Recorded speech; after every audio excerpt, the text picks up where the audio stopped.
অরুণিমা হঠাৎ করে ভেঙে পড়ে। আমাকে ক্ষমা করে দাও, আমার ভুল হয়ে গেছে। ক্ষমা? ভুল? ভুল তো তাদের হয় যারা না জেনে করে, কিন্তু তুমি তুমি তো ইচ্ছে করে সবটা করেছো। অরুণিমা এবার হাউ হাউ করে কাঁদে।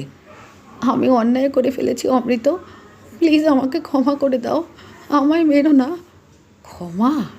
লজ্জা করছে না বলতে? কি ক্ষতি করেছিলাম আমি তোমার, বলো? কেন করলে এরকম আমার সাথে? কেন এভাবে সব কিছু শেষ করে দিলে? আমি এরকম করতে চাইনি, বিশ্বাস করো, আমি সত্যি চাইনি। কিন্তু করেছো, আর তুমি করেছো লোভের জন্য। এত লোভ তোমার!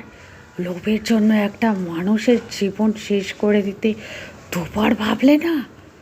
সে অঝরে কাঁদতে থাকে। মনে পড়ে যায় পুরনো কথা। অরুণিমা আর অমৃত একে অপরকে ভীষণ ভালোবাসত, যদিও ভালোবাসা বেঁচেছিল অমৃতর তরফেই। দিন ভালোই কেটে যাচ্ছিল।